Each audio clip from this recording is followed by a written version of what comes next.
Hello there, everybody, and today for Batman the Animated Series, I am reviewing See No Evil. So this is where Batman goes up against the Invisible Man.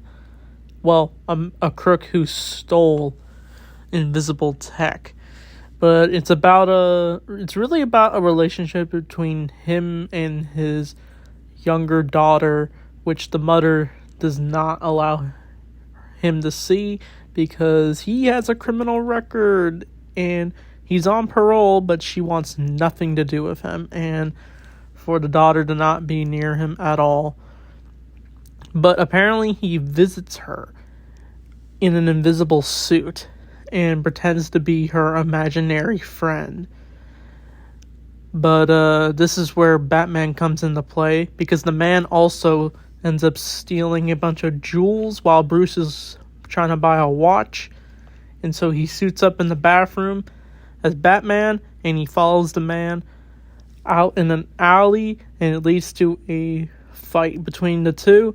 But the Invisible Man is able to outwit Batman by using his tricks up his sleeves for Batman. Like, he tries to dump paint on him, but he ends up just getting it all washed down from the tech in the suit. So Batman decides to go out of his way to investigate what was created. So he believes it's something at his company. He believes the tech to make invisible gear was stolen. And it turns out it was. And so Batman is able to pinpoint where the Invisible Man could be going. And so he decides to visit the mother. But unfortunately, the little girl, I think her name is Kimberly, she gets kidnapped by an Invisible Man. And he takes her to a drive-in theater, an abandoned one. But Batman ends up following them through his detective skills and investigation.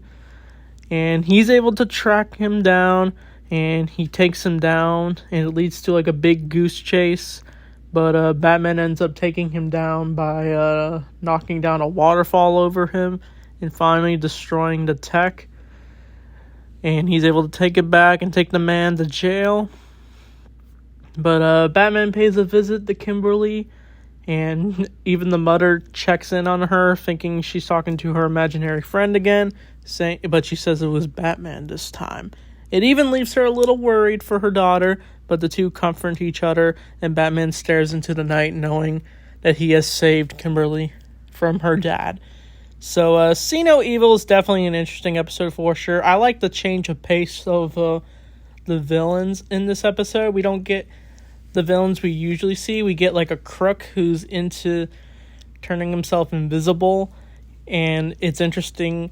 We've kind of seen this story before with the Invisible Man storyline in horror movies, but this time it's a Batman version of it, if he was in the story. And I definitely like the dynamic between the Invisible Man and his daughter.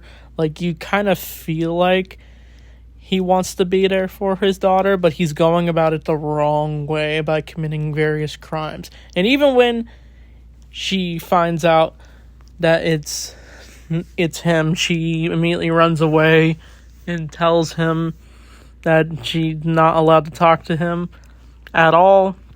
But he tries to cuff her. It kind of reminds me of Ant-Man. How Scott Lang wants to be with his daughter, but he wants to leave his criminal ways behind and become Ant-Man. It's kind of like if Ant-Man became a bad guy instead, if you really think about it. But I'll probably give this episode a 7 out of 10. I remember seeing this episode on a DVD a long time ago. I remember being a little fascinated by that story in this episode. So, I don't know what I think the next episode is a really good episode. The Gray Ghost. So, I'm really pumped to talk about that episode for sure. So, that being said, thanks for watching, and I'll see you all next time.